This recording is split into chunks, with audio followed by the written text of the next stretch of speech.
Hi guys, quick tutorial lang. Kung napapansin nyo na parang gumagaan na yung preno ninyo dito sa harap, parang medyo lumuluwag na siya. Pakita ko sa inyo kung paano higpitan yan.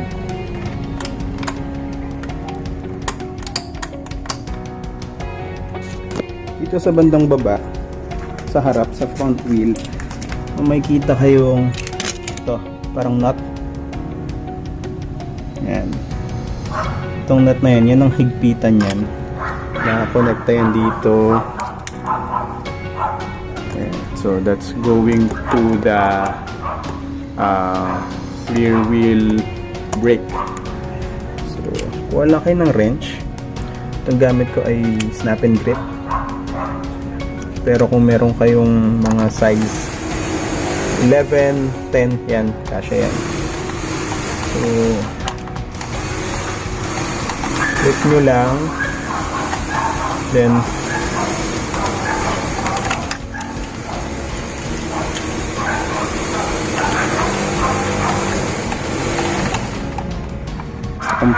yan natin. Ayan, medyo tumitigas na siya, konti pa.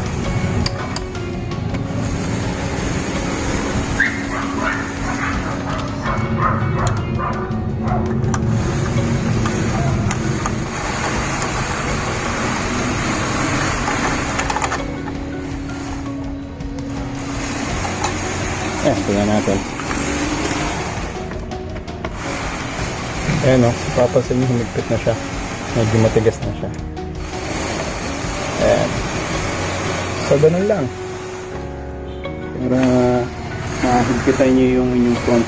Dito naman sa likod, kung gusto nyo na mahigpitan yung foot brake, may kita kayo ditong nut and bolt na nagdudugtong sa harap.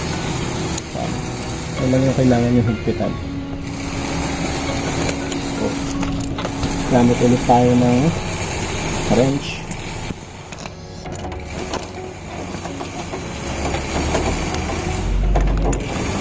Hihitin lang ulit natin ito. Ito mahirap.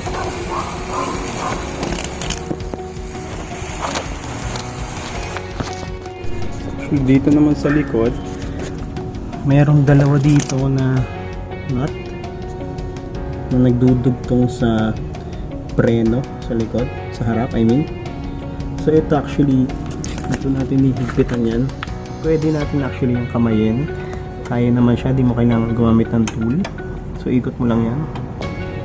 Ayan. Tapos kabila din para pantay.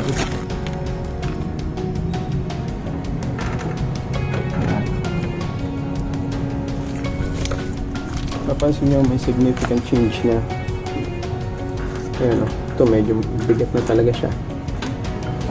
So adjust nyo lang siya doon sa desired nyo na bigat or desired nyo na gusto nyo lakas ng preno. So that's it. Adjust natin yung ating front wheel brake. Matigasan natin yan. Tapos, same with the rear brakes. Dito sa likod mo po. Or may higpitan. Yung foot brake. So, next time, nakasama. Alright, see you next time.